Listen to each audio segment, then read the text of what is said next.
배신자가 있었어요. 기자회견장이 더 조용해졌습니다. 제 남편을 경찰에 넘긴 사람이 있었어요. 가장 가까운 동료였습니다. 구독과 좋아요 눌러주시면 더 좋은 영상으로 보답하겠습니다. 사람이 얼마나 작아질 수 있는지 아십니까? 저는 오늘 제가 얼마나 작은 존재인지 다시 한번 깨달았습니다. 아니, 깨달은 게 아니라 각인당했다고 해야 할까요? 제 이름은 한정욱입니다. 올해 72이에요. 그날 아침도 여느 때와 다를 바 없었어요. 7시에 일어나서 미지근한 물로 세수를 하고 냉장고에 남은 김치로 아침을 때웠지요. 손녀 소희가 학교 가기 전에 챙겨준 식빵 한 조각도 함께요. 21살 명문대를 다니는 제 손녀는 요즘 제가 혼자 관공서에 가는 걸 몹시 걱정해요. 할머니, 오늘 주민센터 가시는 거 맞죠? 제가 같이 가려고 하루 쉬려고 하는데요. 저는 손사래를 쳤습니다. 학교 빠지면 안 된다고 할머니가 못할 일도 아니라고 말했지요. 괜찮다고 별일 아니라고 했어요. 서류 하나 떼는 건데 뭐가 어렵겠습니까? 주민센터까지 가는 버스를 탔어요. 창밖으로 지나가는 거리를 봤습니다. 새로 생긴 카페, 문을 닫은 옛 세탁소, 높아진 건물들. 이 동네에서 50년을 살았지만 거리는 해마다 조금씩 달라지더라고요. 세상은 참 빨리 변합니다. 주민센터에 도착해서 번호표를 뽑고 기다렸어요. 124번.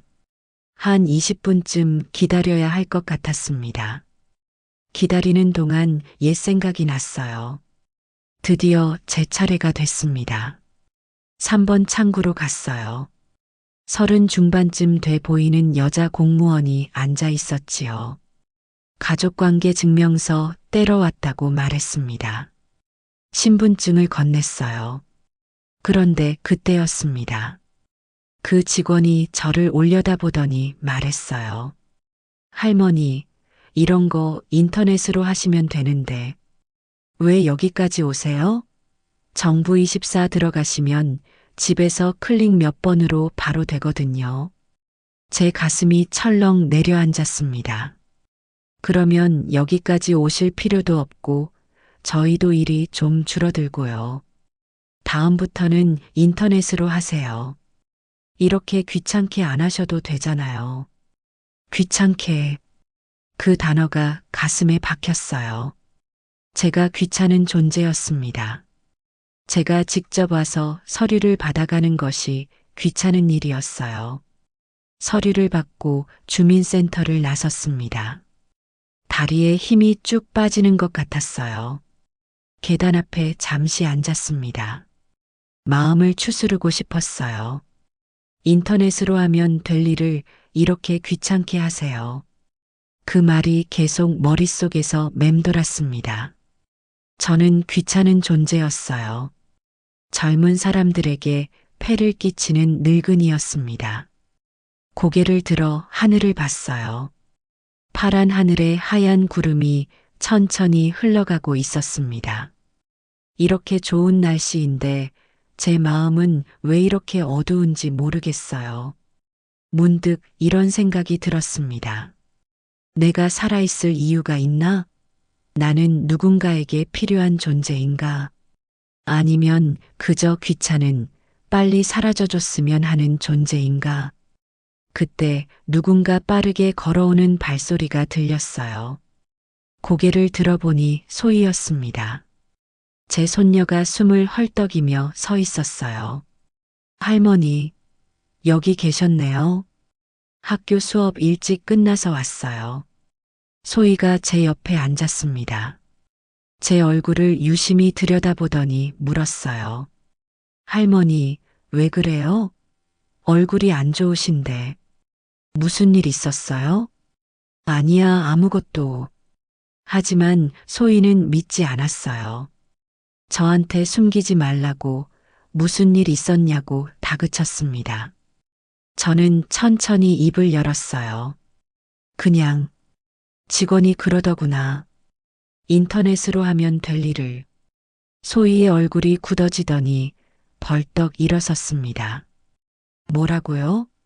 그게 무슨 소리예요? 지금 당장 주민센터에 전화할게요. 저는 소희의 손을 잡았어요. 안 돼. 그러지 마라. 됐어, 소희야. 그냥 잊자. 잊으라고요? 어떻게 잊어요? 소희는 이해할 수 없다는 표정으로 저를 바라봤습니다. 그 아이의 눈에 눈물이 고였어요. 제 손녀가 저 때문에 울고 있었습니다. 우리는 함께 집으로 돌아왔어요. 그날 저녁 소희는 학교에 가지 않고 집에 남았습니다. 제가 혼자 있는 게 걱정됐나 봐요. 그날 밤 잠이 오지 않았습니다. 침대에 누워 천장만 바라봤어요. 인터넷으로 하면 될 일을 이렇게 귀찮게 하세요. 그 말이 계속 귓가에 맴돌았습니다. 저는 언제부터 이렇게 작은 존재가 됐을까요? 예전에 저는 더 당당했는데 남편이 살아있을 때는 달랐어요. 하지만 그 사람이 떠나고 나서 저는 점점 작아졌습니다. 그래도 버텨왔어요. 10년을 버텼습니다. 소희를 키우기 위해요. 힘들어도 참았고 서러워도 삼켰지요. 하지만 오늘은 정말 힘들었습니다. 제가 이렇게까지 무시당해야 하나 싶었어요. 새벽 2시였습니다. 아직도 잠이 오지 않았어요. 옆방에서는 소희의 잠든 숨소리가 들렸습니다. 그 소리를 듣고 있으니 마음이 조금 안정됐어요. 저 아이만큼은 지켜야 합니다. 저 아이만큼은 행복하게 살게 해줘야 해요. 그런 생각을 하다가 잠이 들었습니다. 얕은 잠이었어요. 새벽에 깜짝 놀라 눈을 떴습니다. 온몸이 땀으로 젖어 있었어요. 자리에서 일어나 거실로 나갔습니다. 창밖을 바라봤어요. 동이 트고 있었습니다. 새로운 하루가 시작되고 있었지요. 소희가 일어나는 소리가 들렸습니다. 할머니, 벌써 일어나셨어요? 네, 일찍 눈이 떠서 그렇다고 대답했어요. 잘 잤다고 거짓말을 했습니다.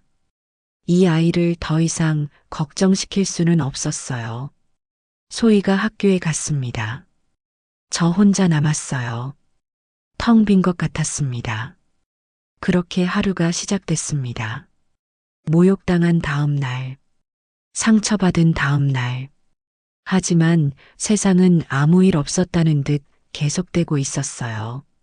하지만 저는 아직 몰랐습니다. 이게 시작에 불과하다는 걸요. 제 인생에 숨겨져 있던 진실들이 하나씩 드러나게 될 거라는 걸요. 지금의 저는 그저 평범한 할머니였습니다. 주민센터에서 모욕을 당하고 그걸 참아내는 평범한 노인이었어요. 하지만 곧 알게 될 것입니다. 제가 결코 평범하지 않았다는 것을요. 그날 저녁 소희가 돌아왔을 때 제 방에서 무언가를 발견하게 됩니다. 그게 모든 것의 시작이 될 줄은 그때는 몰랐습니다. 그날 저녁 소희가 학교에서 돌아왔어요. 시험 잘 봤냐고 물으니 그냥 그랬다고 대답했습니다. 하지만 그 아이의 표정이 밝지 않았어요. 여전히 어제 일 때문에 마음이 무거운 모양이었지요. 저녁을 먹고 나서 소희가 설거지를 했습니다. 제가 하겠다고 했지만 소희가 할머니는 쉬라고 했어요. 요즘 들어 소희가 집안일을 더 많이 하려고 해요. 제가 늙어서 그런가 봅니다. 설거지를 마친 소희가 방으로 들어갔어요. 숙제를 해야 한다고 했지요. 저는 거실에 앉아 텔레비전을 켰습니다. 뉴스가 나오고 있었어요. 정치 이야기, 경제 이야기, 사건 사고 이야기. 귀로는 들었지만 머릿속으론 하나도 들어오지 않았습니다. 1시간쯤 지났을까요? 소희의 방에서 뭔가 떨어지는 소리가 들렸어요. 쿵 하는 소리였습니다. 괜찮냐고 소리쳤더니 괜찮다는 대답이 돌아왔어요. 하지만 뭔가 이상했습니다.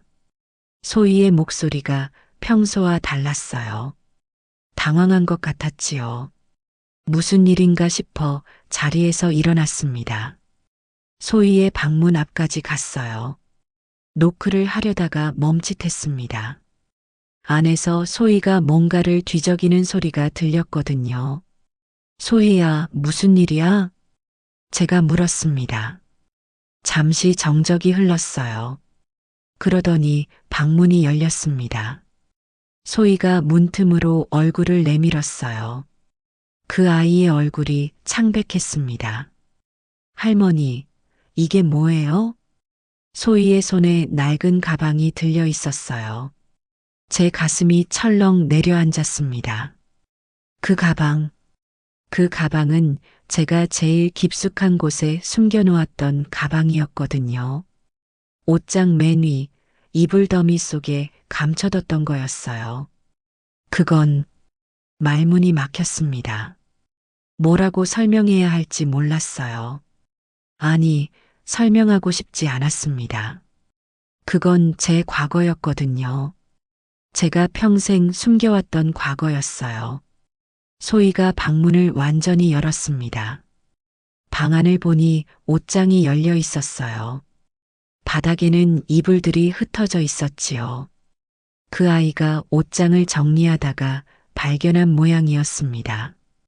이 가방 안에 사진이랑 서류들이 있는데요. 할머니, 이게 대체 뭐예요? 소희가 가방을 열었어요. 안에서 바랜 흑백 사진 몇 장이 나왔습니다. 젊은 남자의 사진이었어요. 제 남편 소희의 할아버지였습니다. 50년도 더 된 사진이었지요. 할아버지시죠? 소희가 사진을 들고 물었습니다. 저는 고개를 끄덕였어요. 네, 할아버지라고 대답했습니다. 목소리가 떨렸어요. 소희가 다른 서류들을 꺼냈습니다. 누렇게 바랜 종이들이었어요. 오래된 냄새가 났지요. 먼지 냄새, 시간의 냄새. 해고 노동자 명단? 이게 뭐예요? 소희가 종이를 읽으며 물었어요. 그 종이에는 이름들이 빼곡히 적혀 있었습니다. 해고당한 사람들의 이름. 그리고 맨 위에 제 남편의 이름이 있었어요. 옛날 얘기다. 제가 말했습니다. 짧게, 단호하게요. 더 이상 묻지 말라는 뜻이었어요. 하지만 소희는 물러서지 않았습니다. 옛날 얘기요? 할머니, 이게 그냥 옛날 얘기로 보이세요? 여기 할아버지 이름이 있어요. 소희가 다른 서류를 들었어요. 신문 기사 스크랩이었습니다. 70년대 신문이었지요. 기사 제목이 보였어요. 공장 노동자 시위 강경 진압, 노동운동 주동자 구속. 할아버지가 노동운동을 하셨던 거예요? 소희의 목소리에 놀라움이 섞여 있었어요. 저는 아무 대답도 하지 못했습니다. 그저 서 있을 뿐이었지요. 소희가 가방을 더 뒤졌습니다. 그 안에서 또 다른 것들이 나왔어요. 오래된 편지들, 회의록 같은 것들, 그리고 사진 한 장 더. 그 사진을 보는 순간 저는 눈을 감았습니다. 보고 싶지 않았어요.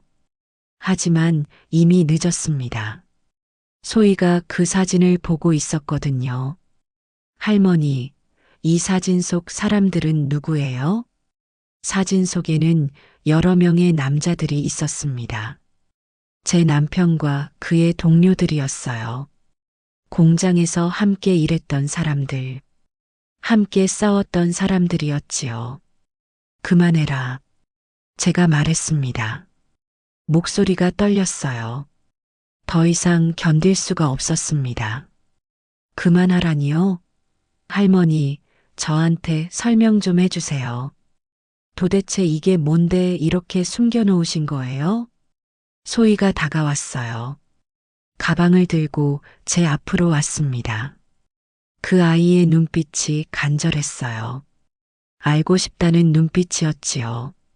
저는 소파로 가서 앉았습니다. 다리에 힘이 풀렸어요. 평생 숨겨왔던 것이 드러나는 순간이었습니다. 피할 수 없었어요. 소희가 제 옆에 앉았습니다. 그리고 조용히 기다렸어요. 제가 말하기를 기다렸지요. 저는 한참을 망설였습니다. 말해야 할까요? 계속 숨겨야 할까요? 하지만 이미 들켰어요. 소희가 가방을 열었고 서류들을 봤습니다.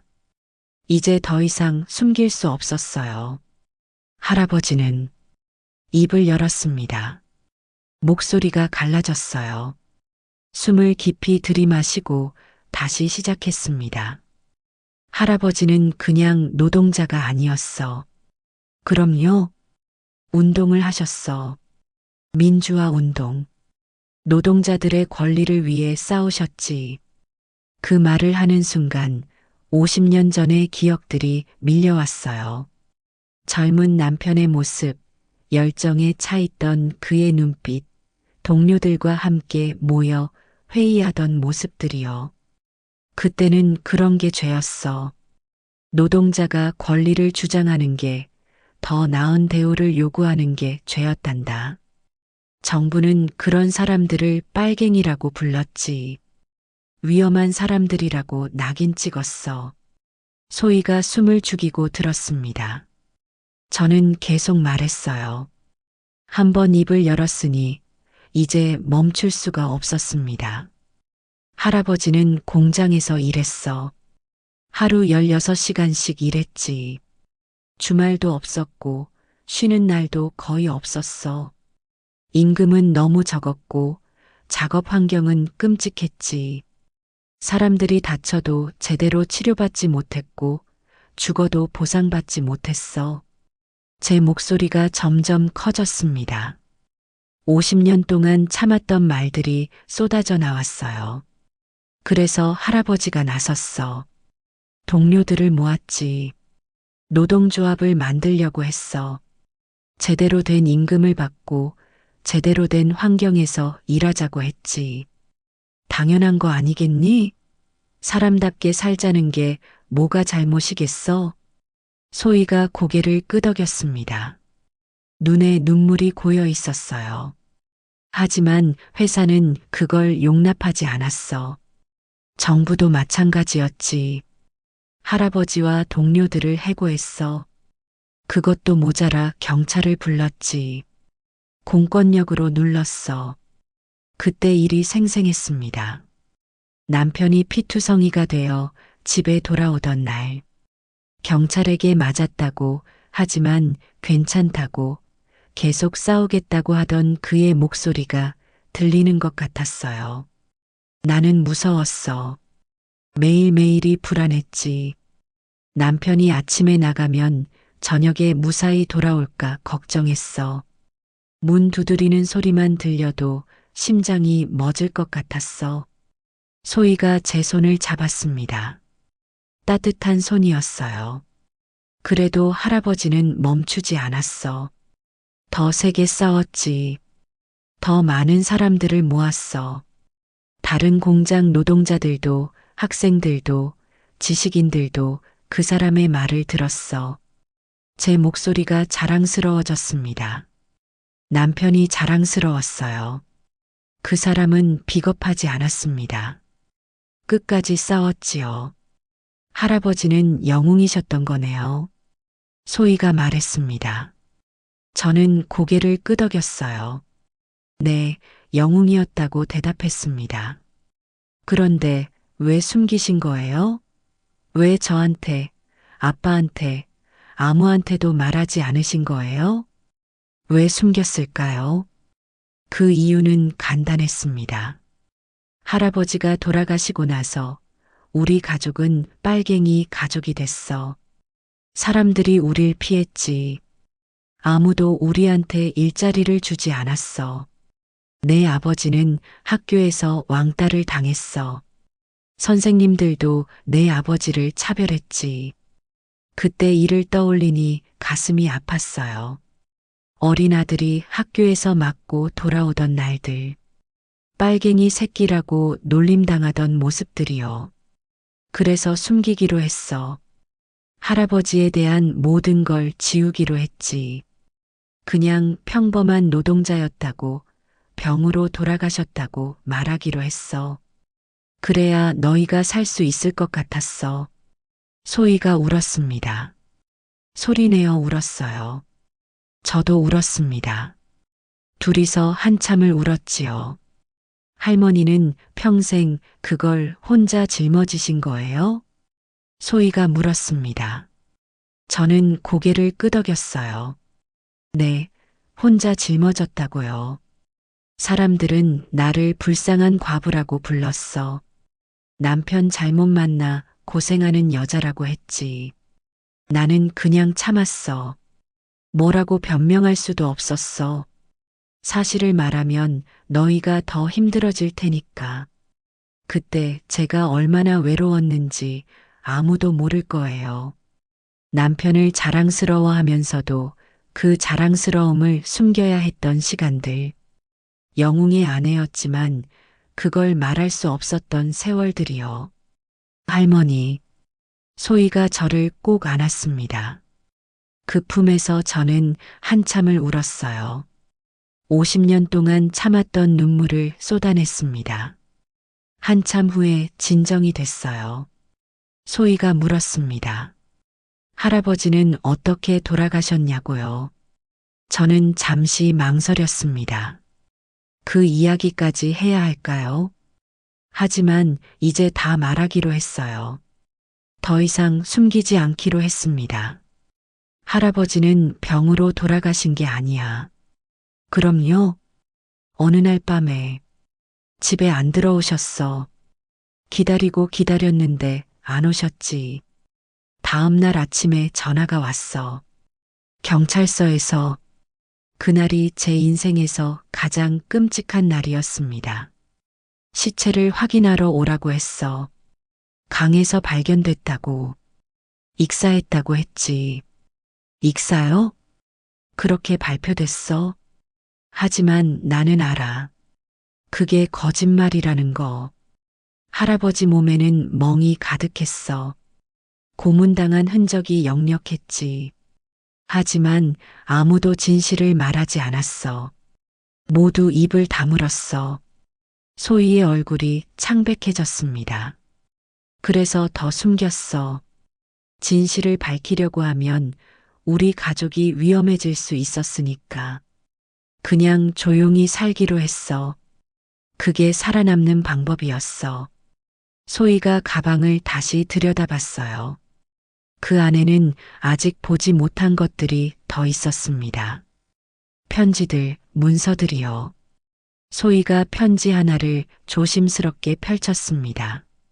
누렇게 바랜 종이에 남편의 글씨가 적혀 있었어요.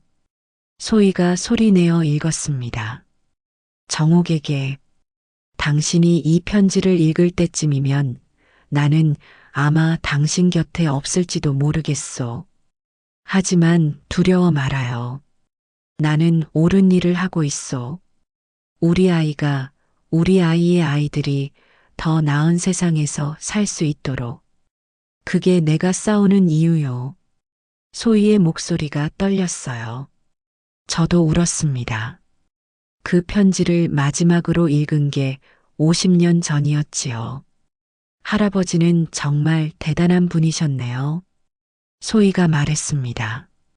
저는 고개를 끄덕였어요. 네, 대단한 사람이었다고요. 소희가 가방을 조심스럽게 정리했습니다. 할머니, 이거 제가 좀 더 봐도 될까요? 알고 싶어요. 할아버지에 대해서, 우리 가족의 역사에 대해서 제대로 알고 싶어요. 저는 한참을 고민했습니다. 하지만 이미 늦었어요. 소희는 이미 알아버렸습니다. 좋아. 하지만 조심해서 다뤄라. 그게 할머니한테는 전부니까. 소희가 고개를 끄덕이고 가방을 들고 자기 방으로 갔어요. 혼자 남았습니다. 거실에 혼자 앉아 있었어요. 50년 동안 가슴에 품고 살았던 비밀을 내놓고 나니 제 안이 텅 비어버린 것 같았습니다. 하지만 동시에 조금 가벼워진 것도 같았어요. 짐을 내려놓은 기분이었지요. 이제 더 이상 혼자 짊어지지 않아도 됩니다. 소희가 알았으니까요. 그날 밤 잠들기 전에 소희의 방에서 불빛이 새어나왔습니다. 아직 자지 않은 모양이에요. 아마 가방 속 자료들을 보고 있을 거예요. 할아버지에 대해 알아가고 있을 거예요. 이제 돌이킬 수 없습니다. 소희는 진실을 알았고, 이제 그 진실이 우리를 어디로 이끌지 아무도 모르지요. 그날 이후로 일주일이 지났어요. 소희는 매일 밤 제 방을 찾아왔습니다. 할아버지에 대해 물었어요. 그때 일들에 대해 물었지요. 저는 조금씩 천천히 이야기해 줬습니다. 이상한 일이었어요. 평생 숨겨왔던 이야기를 꺼내는 게 처음엔 고통스러웠는데 말하면 말할수록 편해졌습니다. 마치 골문 상처를 짜내는 것 같았어요. 아프지만 그래야 낫는 것처럼요. 오늘도 소희가 제 방에 왔습니다. 손에 무언가를 들고 있었어요. 노트였습니다. 그 아이가 할아버지에 대해 정리한 노트였지요. 꼼꼼한 글씨로 빼곡히 적혀 있었어요. 소희가 정리한 내용을 하나씩 읽어 내려갔습니다. 할아버지 성함은 한진수, 1949년생, 경상도 시골에서 태어나 16살에 서울로 올라왔어요. 섬유 공장에 취직했고 거기서 저를 만났지요. 저도 그 공장에서 일하던 어린 여공이었습니다. 1968년에 결혼했고 이듬해에 아들이 태어났어요. 1970년대 초반부터 남편이 노동운동에 본격적으로 참여하기 시작했지요. 처음엔 작은 스터디 모임이었습니다. 노동법을 공부하고 노동자의 권리에 대해 배웠어요. 네, 맞습니다. 남편은 독학으로 공부했어요. 밤늦게까지 책을 읽었지요. 어려운 한자가 나오면 사전을 찾아가며 공부했습니다. 일하느라 지친 몸으로도 책상 앞에 앉았어요. 저는 그런 남편을 보며 대단하다고 생각했습니다. 1973년에 큰 파업을 주도했어요. 임금 인상과 근로 조건 개선을 요구하는 파업이었지요. 신문에도 났었습니다. 소희가 오래된 신문 스크랩을 보여줬어요. 거기 남편의 이름이 있었습니다.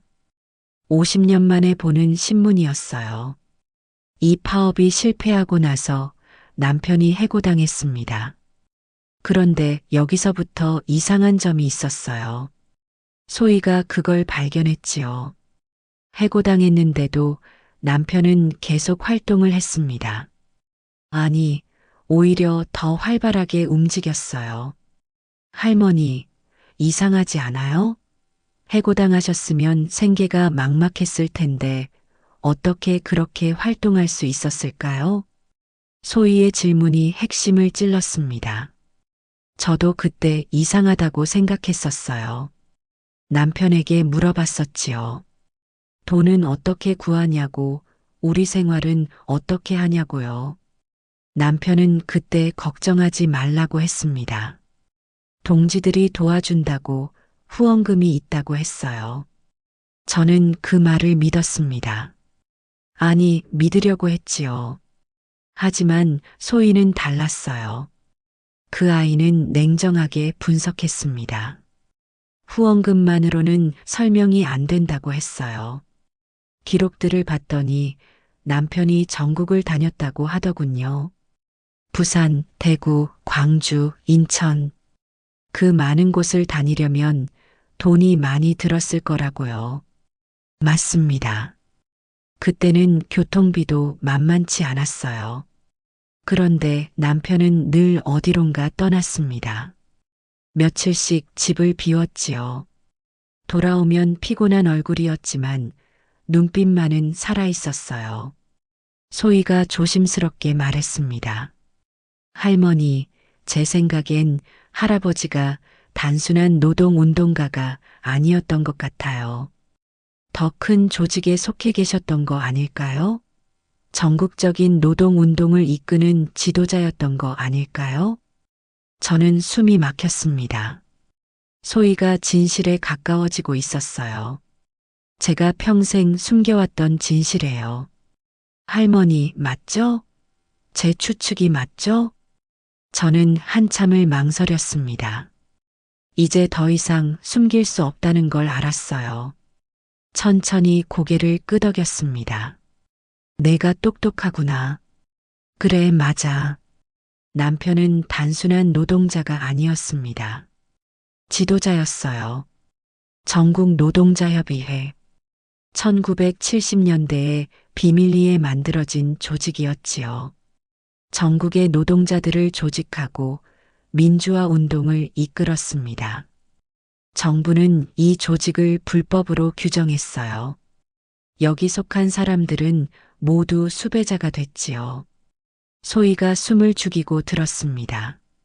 저는 더 큰 진실을 말했어요. 할아버지는 그 조직의 일원이 아니야. 만든 사람 중 한 명이었어. 창립 멤버였지. 사실상 중심이었어. 그 말을 하고 나니 후련했습니다. 50년 동안 아무한테도 하지 못했던 말이었어요. 가슴속에 묻어뒀던 비밀이었지요. 남편은 그냥 한 공장의 해고 노동자가 아니었습니다. 전국의 노동자들이 그를 따랐어요. 대학생들도 지식인들도 종교인들도 그의 말을 들었지요. 공장 사람들은 그를 선생님이라고 불렀습니다. 학생들은 그를 동지라고 불렀어요. 저는 그런 남편이 자랑스러웠습니다. 하지만 동시에 두려웠어요. 너무 유명해지면 위험하다는 걸 알았거든요. 정부의 표적이 될 거라는 걸 알았지요. 그래서 더 조심했습니다. 집에서는 절대 그런 이야기를 하지 않았어요. 이웃들에게도 남편이 그냥 공장 노동자라고만 말했지요. 아무도 몰라야 했습니다. 우리 가족을 지키기 위해서요. 하지만 결국 들켰어요. 정부는 알고 있었습니다. 남편을 감시하고 있었지요. 집 앞에 수상한 사람들이 서성였어요. 전화를 하면 이상한 소리가 들렸습니다. 도청당하고 있다는 걸 알았어요. 남편은 점점 더 조심스러워졌습니다. 집에 거의 오지 않았어요. 안전가옥이라는 곳에서 지냈지요. 가끔 밤늦게 몰래 집에 와서 옷을 갈아입고 다시 나갔습니다. 저는 그런 남편을 말없이 바라봤어요.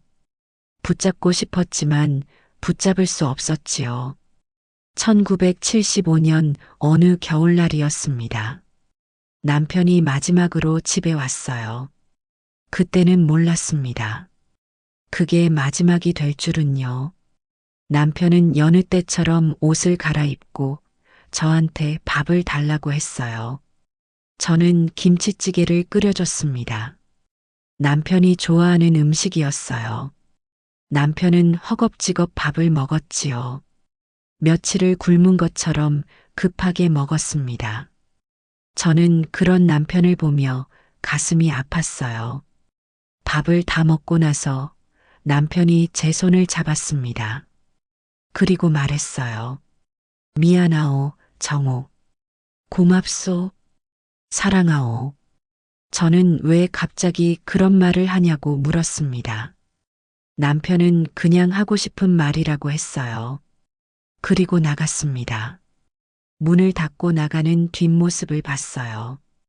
그게 남편을 본 마지막이었습니다. 살아있는 남편을 본 마지막 순간이었지요. 이틀 후에 전화가 왔습니다. 경찰서에서였어요. 남편이 한강에서 발견됐다고 했습니다. 시체로요. 익사했다고 했지요. 저는 그 말을 듣고 주저앉았습니다. 다리에 힘이 풀렸어요. 시체를 확인하러 갔습니다. 차가운 시체 안치소, 하얀 천으로 덮인 몸. 천을 걷어내자 남편의 얼굴이 보였어요. 창백하고 차가운 얼굴이었습니다. 하지만 저는 알았어요. 이게 단순한 익사가 아니라는 걸요. 남편의 몸에는 멍이 가득했습니다. 손목에 밧줄 자국이 있었어요. 고문당한 흔적이 역력했지요. 경찰한테 물었습니다. 이게 어떻게 된 거냐고요. 하지만 경찰은 그냥 익사라고 했어요. 조사는 없었습니다.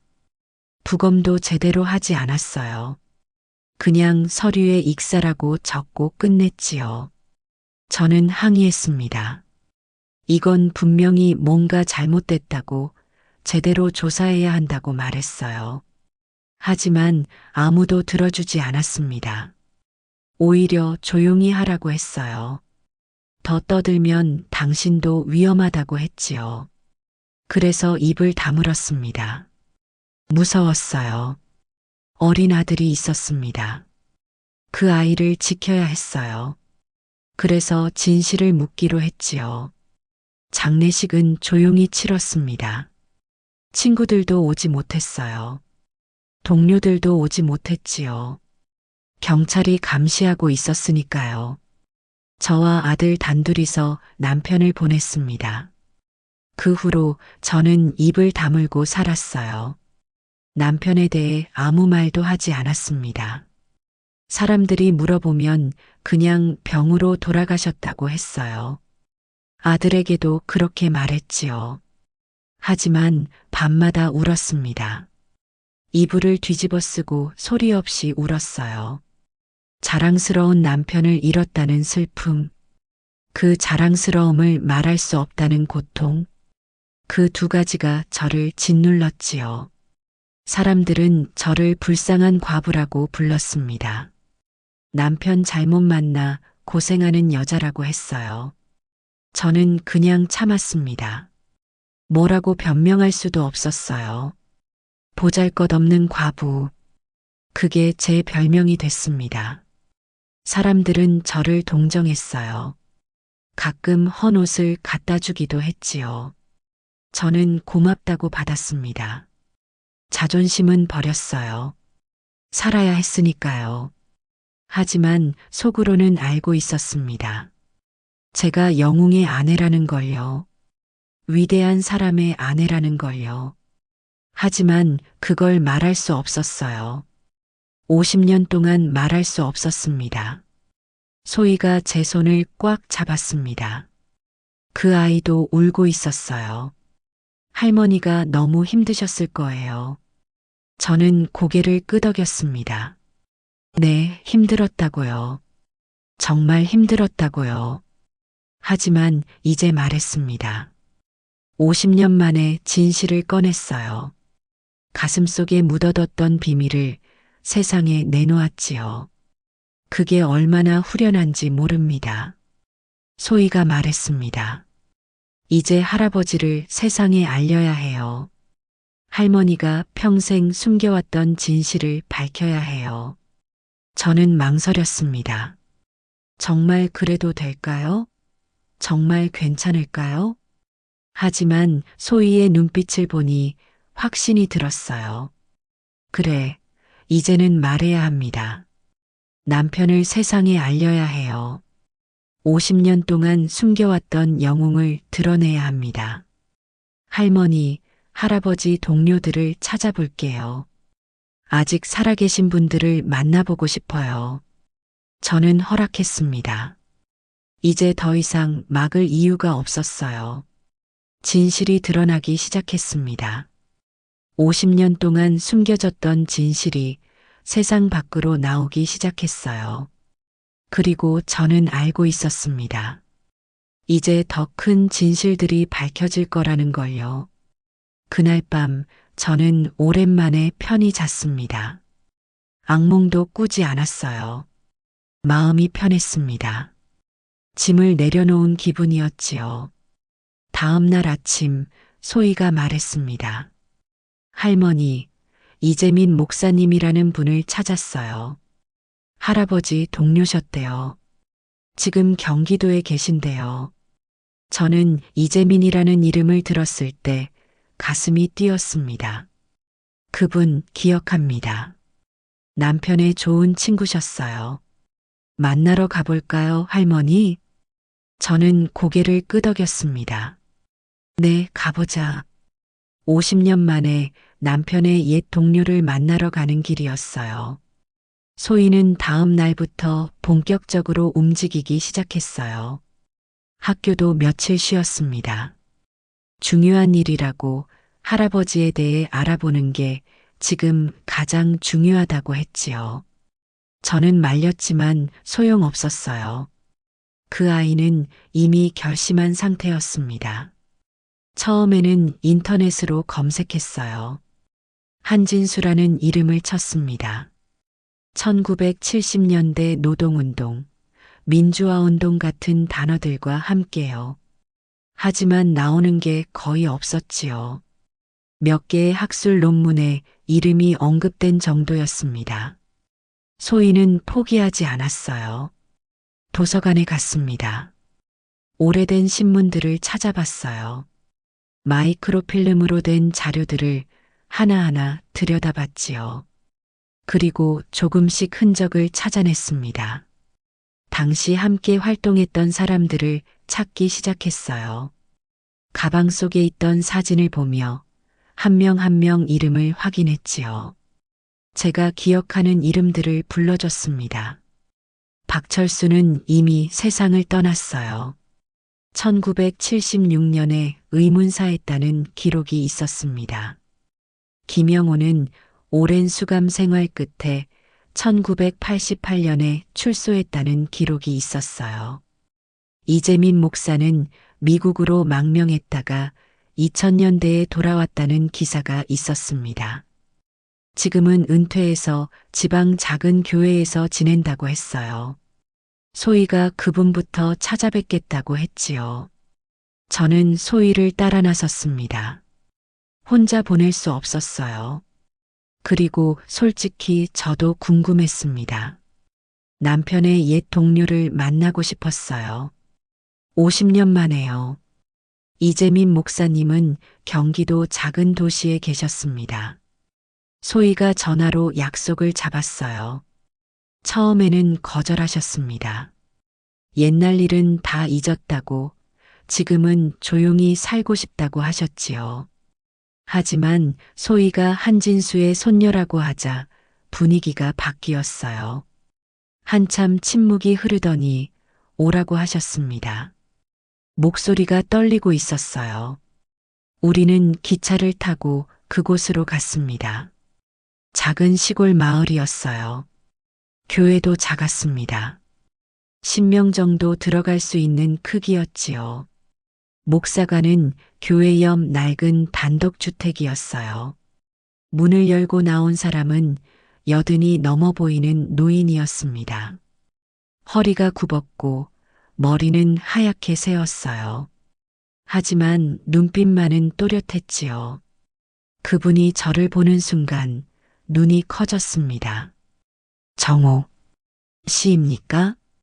저는 고개를 끄덕였어요. 네, 한정옥입니다. 오랜만입니다, 목사님.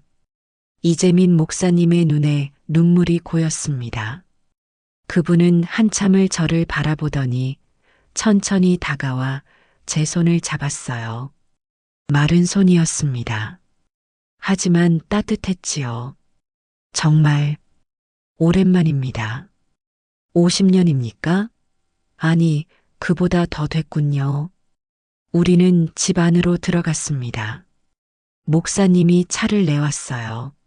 손이 떨려서 찻잔을 제대로 들지 못할 정도였지요.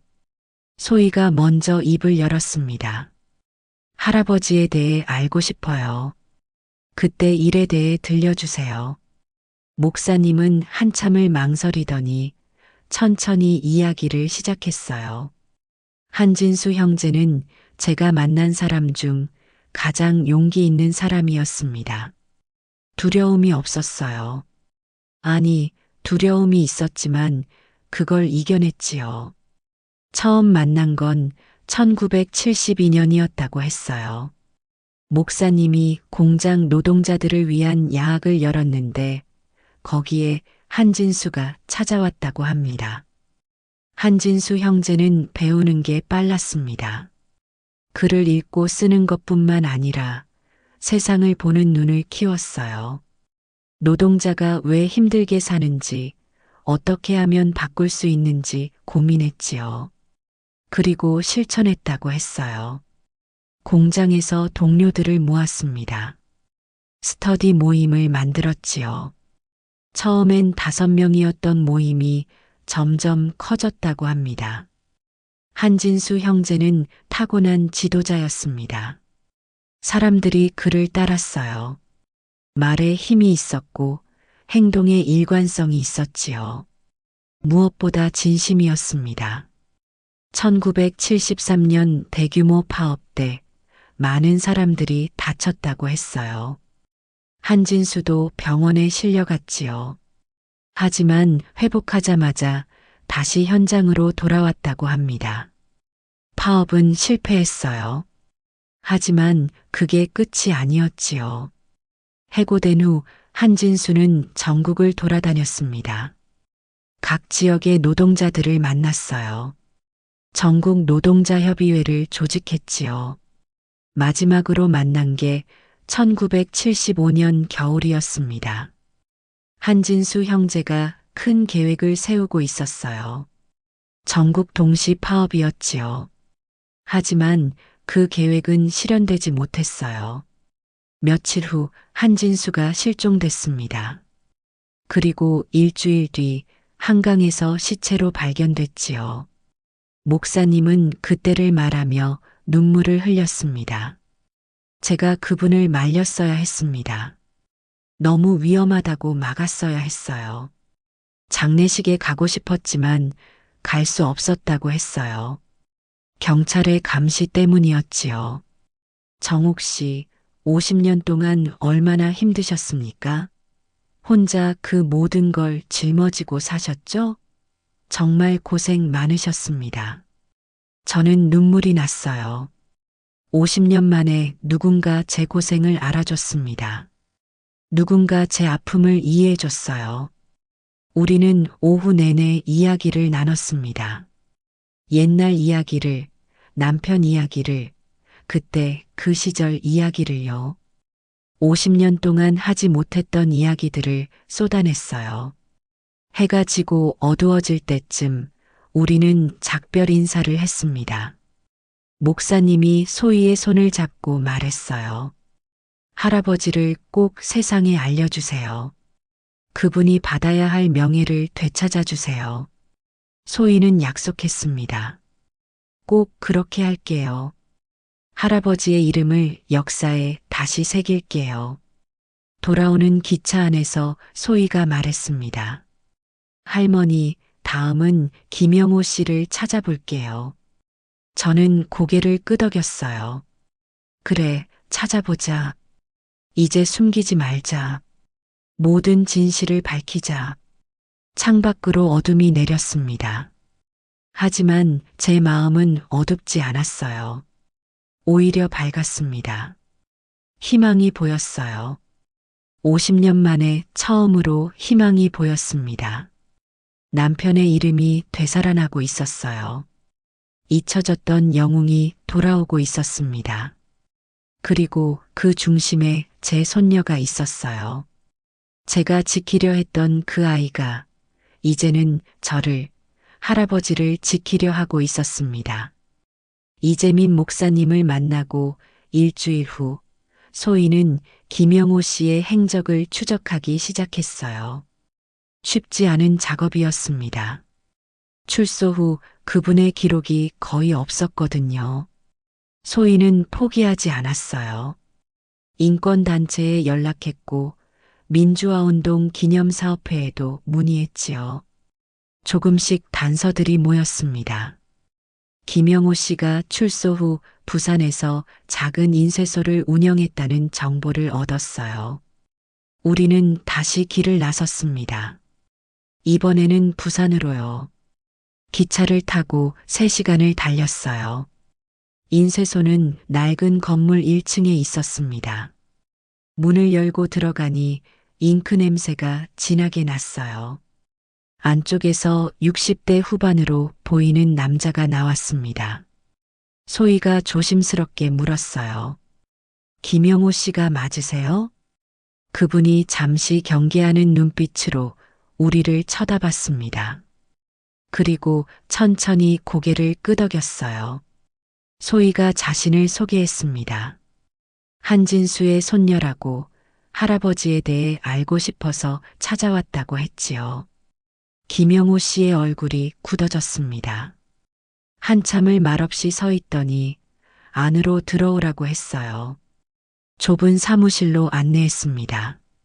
우리는 낡은 소파에 앉았고 김영호 씨는 맞은편 의자에 앉았어요. 소희가 가방에서 사진을 꺼냈습니다. 할아버지와 김영호 씨가 함께 찍은 사진이었어요. 김영호 씨가 사진을 받아들었습니다. 한참을 들여다보더니 눈시울이 붉어졌어요. 이 사진, 할머니가 가지고 계셨군요. 50년 동안. 네, 숨겨두셨던 거예요. 김영호 씨가 저를 봤습니다. 정옥 씨십니까? 정말 오랜만입니다. 살아계신 걸 보니 다행입니다. 김영호 씨는 한참을 망설이더니 입을 열었어요. 한진수 형은 제 인생의 은인이었습니다. 저는 서울대를 다니던 학생이었어요. 부유한 집안 출신이었지요. 하지만 한 형님을 만나고 인생이 바뀌었습니다. 대학을 그만뒀다고 했어요. 공장에 취직했습니다. 노동자가 됐지요. 한진수와 함께 운동을 시작했다고 합니다. 처음엔 힘들었습니다. 동료들도 저를 의심했어요. 하지만 한 형님이 지켜줬습니다. 함께 일하고, 함께 공부하고, 함께 싸웠지요. 1973년 파업 때 경찰의 공봉에 맞아 중상을 입었다고 했어요. 그때 한진수가 자기 몸으로 막아줬다고 합니다. 형님이 제 목숨을 살려주셨습니다. 한진수가 죽고 몇 달 후 김영호 씨도 체포됐어요. 징역 15년을 선고받았지요. 감옥 생활은 지옥이었습니다. 여러 번 죽고 싶었어요. 하지만 한 형님을 생각하며 버텼습니다. 15년 후 출소했어요. 1988년이었지요. 하지만 돌아갈 곳이 없었다고 합니다. 부산으로 내려와 작은 인쇄소를 차렸어요. 조용히 살기로 했지요. 소희가 조심스럽게 물었습니다. 혹시 할아버지 아들, 그러니까 제 아버지에 대해 아시는 게 있나요? 김영호 씨가 고개를 끄덕였어요. 진호. 한 형님이 늘 아들 이야기를 하셨습니다. 진호가 얼마나 똑똑한지, 얼마나 귀여운지. 사진도 항상 지갑에 넣고 다니셨어요. 저는 그 말을 듣고 눈물이 났습니다. 남편이 아들을 그렇게 자랑했다는 걸 몰랐어요. 사실 10년 전쯤 진호를 본 것 같습니다. 서울시청 앞에서요. 우연히 지나가다가 봤는데 진호와 너무 닮은 사람이 있었어요. 소희가 급하게 물었습니다. 정장을 입고 계셨나요? 서류 가방을 들고요? 맞습니다. 어떻게 아셨습니까? 소희가 핸드폰을 꺼내 화면을 보여줬어요. 혹시 이 사람인가요? 김영호 씨가 화면을 자세히 들여다봤습니다. 그리고 놀란 표정으로 고개를 끄덕였어요. 맞습니다. 이 사람입니다. 근데 이 사람이 누구입니까? 김진호. 현재 대기업 임원이에요. 근데 이상한 게 출생지가 부산으로 돼 있어요. 그리고 부모님이 다른 사람으로 등록돼 있고요. 저는 소희가 무슨 말을 하는지 이해할 수 없었습니다. 무슨 소리냐고 물었어요. 소희가 설명했습니다.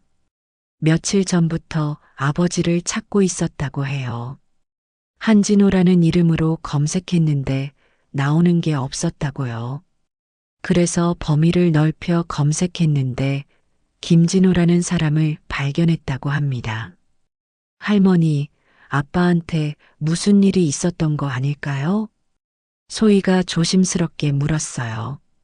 할머니, 아빠가 몇 살 때까지 할머니 곁에 계셨어요? 생각해 봤습니다.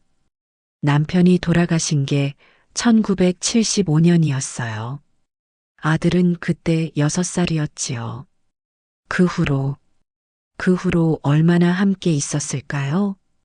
1977년 어느 날이었습니다.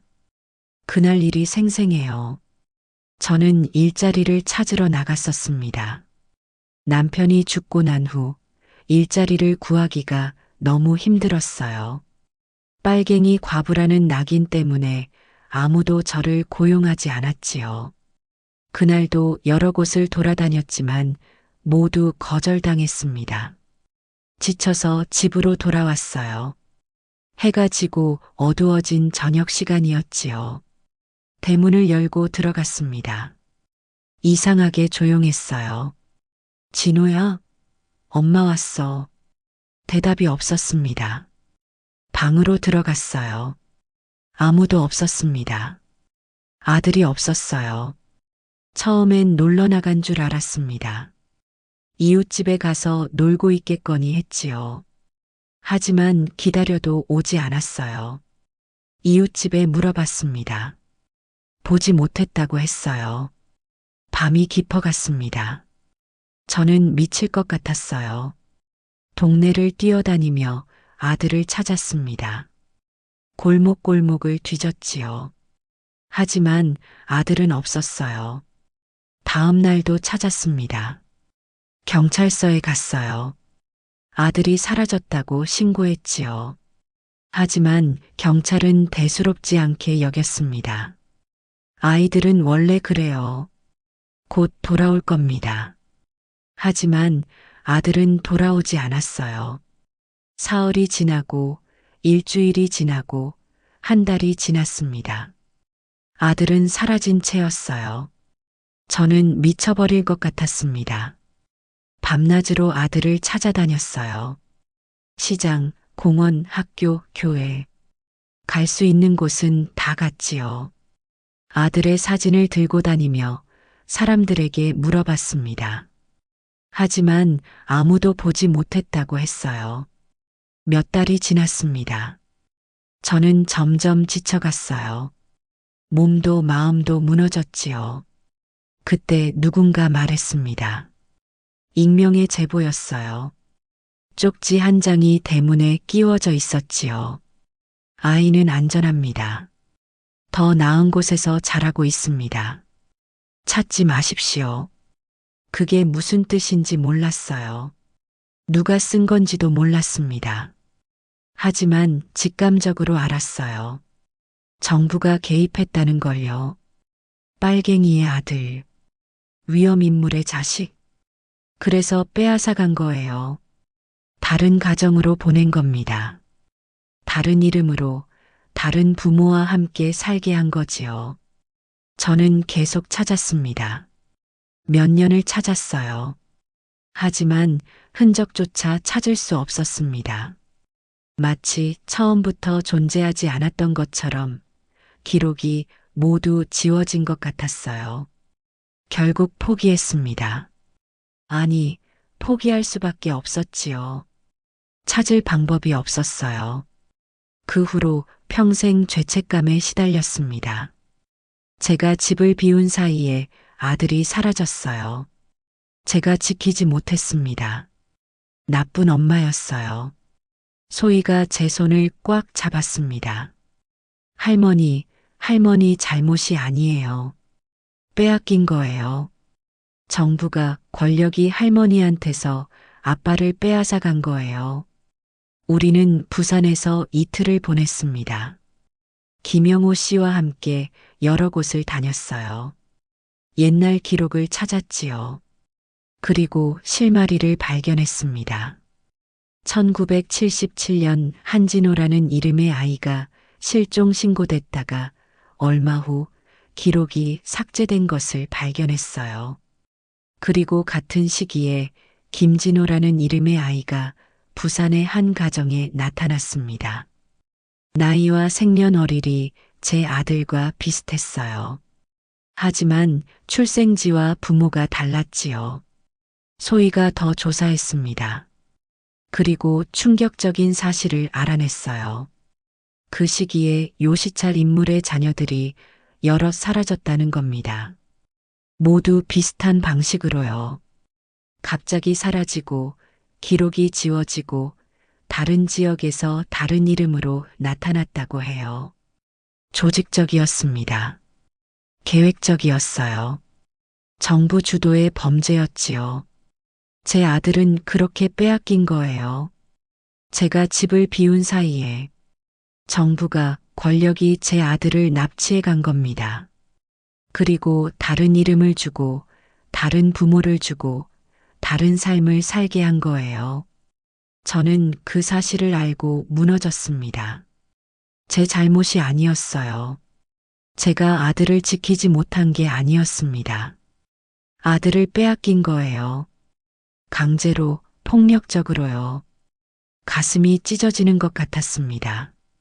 50년 동안 스스로를 책망했는데 알고 보니 피해자였던 거예요. 죄책감에 시달렸는데 사실은 희생자였던 겁니다. 소희가 저를 꼭 안아줬어요. 울지 마세요, 할머니. 이제 다 밝혀낼 거예요. 아빠를 찾아서 진실을 말할게요. 저는 소희의 품에서 한참을 울었습니다. 50년 동안 참았던 눈물을 쏟았어요. 슬픔과 분노와 억울함이 한꺼번에 터져 나왔지요.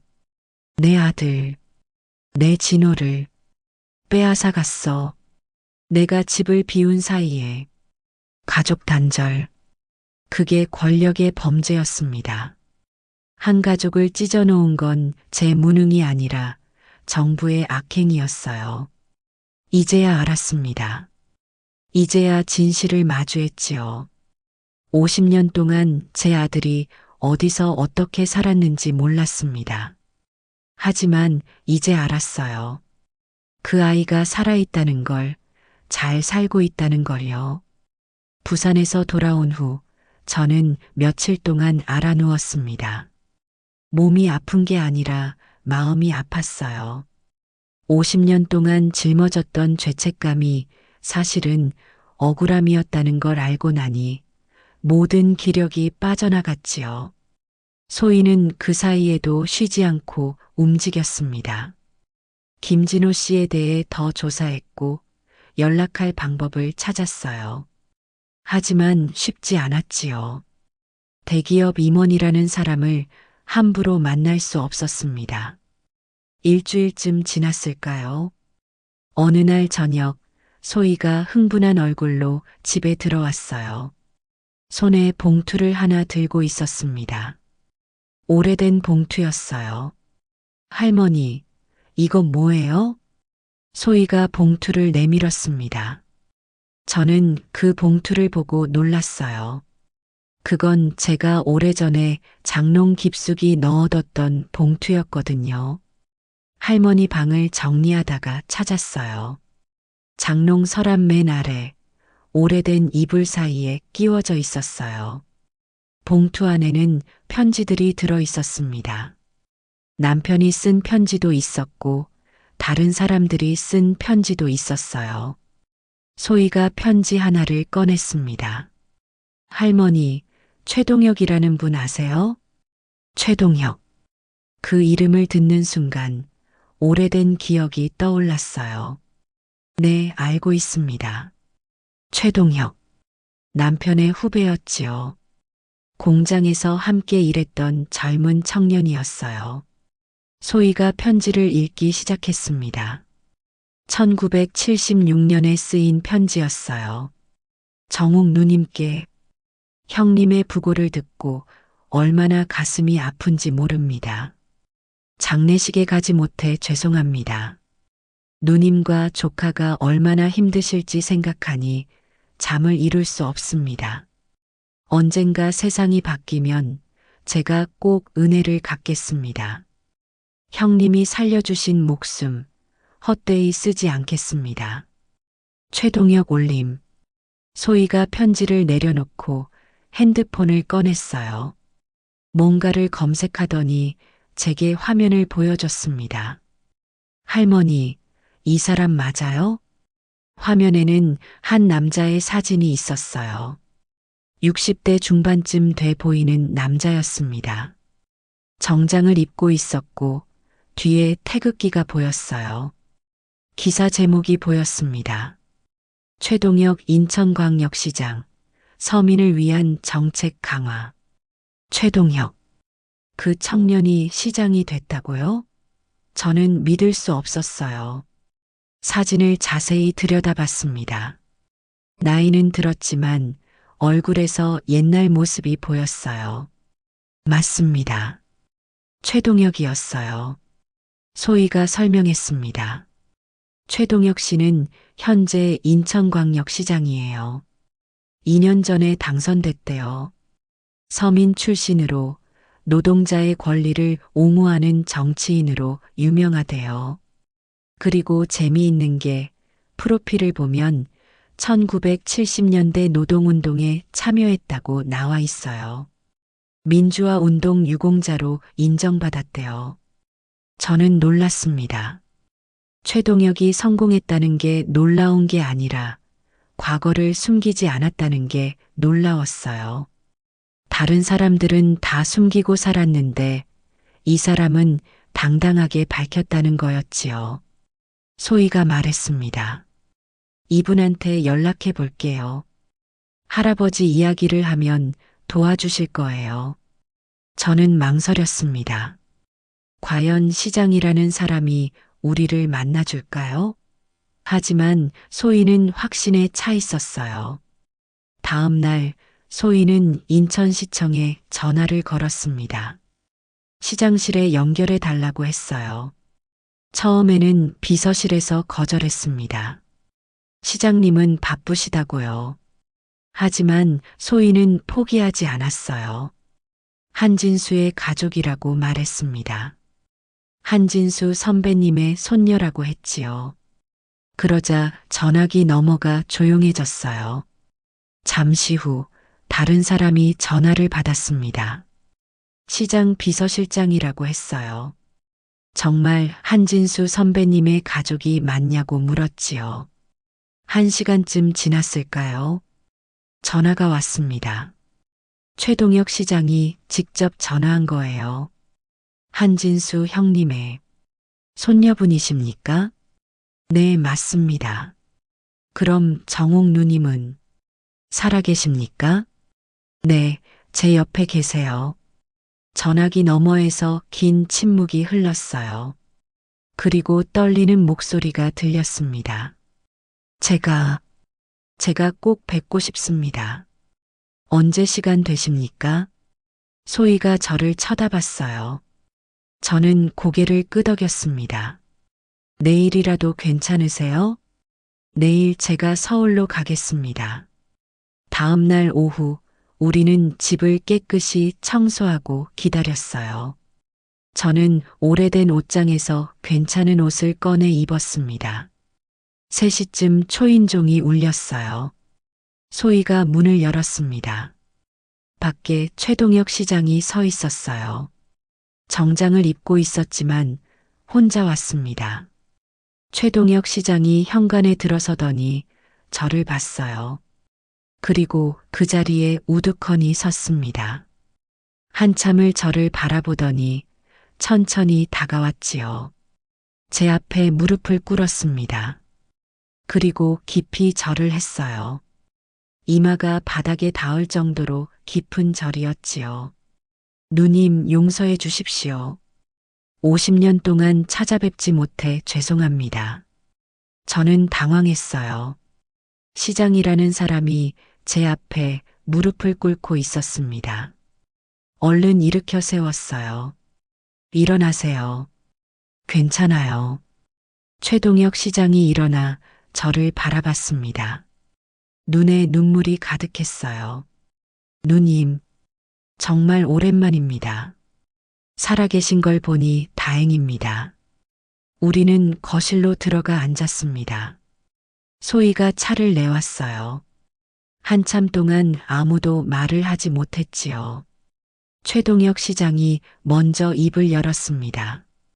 형님이 돌아가셨을 때 제가 장례식에 가지 못한 게 평생 한이 됐습니다. 그때 저도 쫓기는 몸이었어요. 경찰이 저를 찾고 있었지요. 그분이 옛날 이야기를 꺼냈어요. 남편과 처음 만난 게 1972년이었다고 했습니다. 그때 자신은 20살이었다고 해요. 선배들이 괴롭혔습니다.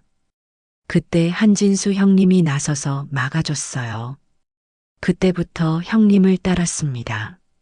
1973년 파업 때 경찰이 진압하러 왔을 때 곤봉에 맞아 쓰러졌다고 했어요. 그때 한진수가 자기 몸으로 막아줬다고 합니다. 형님이 제 목숨을 살려주셨습니다. 그때 형님이 아니었으면 저는 죽었을 거예요. 최동혁 시장의 목소리가 떨렸습니다. 형님이 돌아가신 후 저는 살아남았습니다. 도망 다니고 숨어 지내고 그렇게 버텼어요. 민주화가 되고 나서야 겨우 일상으로 돌아왔지요. 대학에 늦게 들어갔다고 했어요. 30살에 대학생이 됐다고요. 졸업 후 노동운동을 계속했고 나중에 정치에 입문했다고 합니다. 형님이 이루지 못한 꿈을 제가 이루고 싶었습니다. 노동자가 대접받는 세상, 서민이 행복한 세상을 만들고 싶었어요. 그래서 정치를 시작했지요. 시의원을 거쳐 시장이 됐다고 했어요. 과거 때문에 공격도 많이 받았다고 합니다. 하지만 숨기지 않았다고 했어요. 저는 형님이 자랑스럽습니다. 그래서 제 과거도 자랑스러워요. 숨길 이유가 없습니다. 저는 그 말을 듣고 눈물이 났어요. 이 사람은 남편을 잊지 않았습니다. 50년이 지났는데도 기억하고 있었어요. 소희가 조심스럽게 말했습니다. 할아버지의 이야기를 세상에 알리고 싶어요. 그래서 시장님께 도움을 청하고 싶어요. 최동혁 시장이 고개를 끄덕였습니다. 당연히 도와드려야죠. 아니, 제가 해야 할 일입니다. 형님의 이름을 세상에 알리는 것, 그게 제 의무예요. 그분이 말했습니다.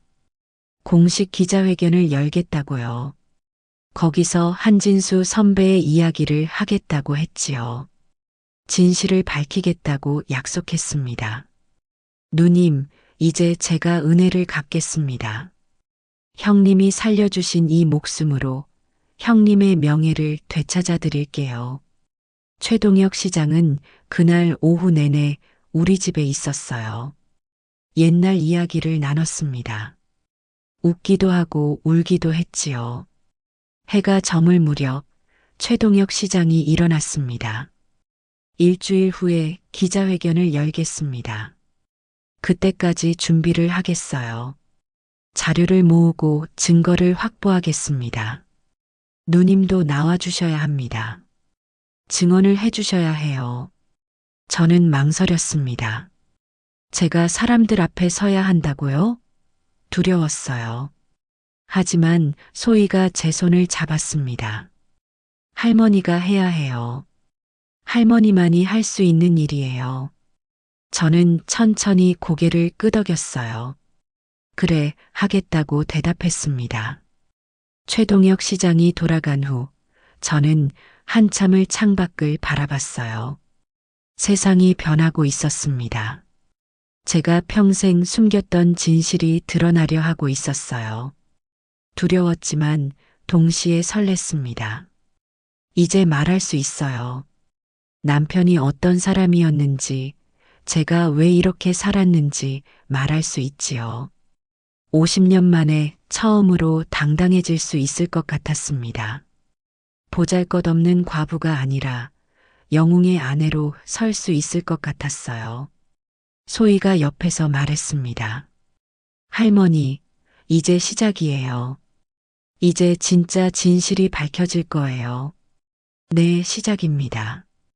50년 동안의 침묵이 끝나고 이제 진실이 말하기 시작할 거예요.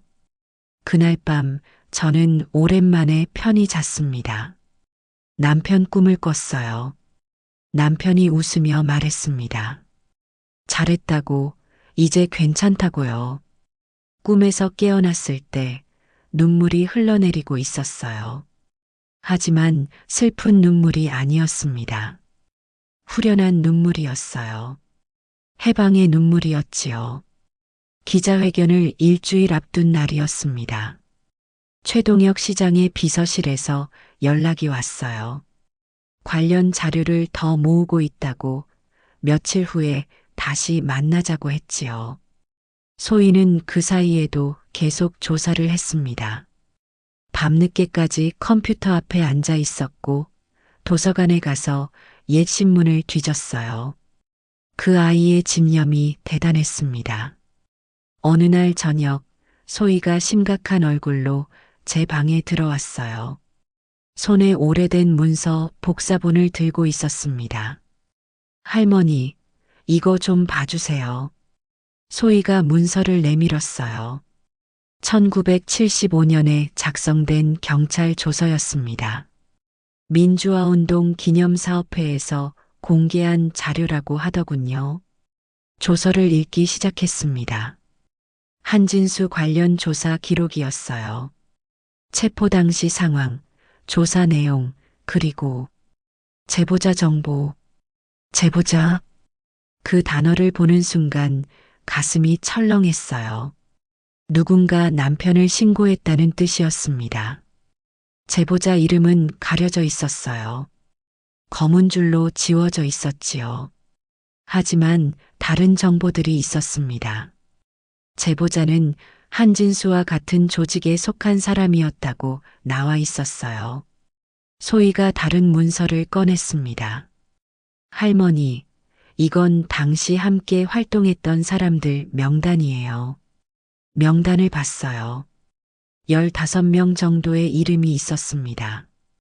제가 아는 이름들이었어요. 박철수, 김영호, 이재민, 최동혁. 그리고 다른 이름들도 있었지요. 소희가 설명했습니다. 이 명단과 조서를 대조해 봤어요. 제보 시기, 제보 내용, 제보자의 위치 등을 분석해 봤어요.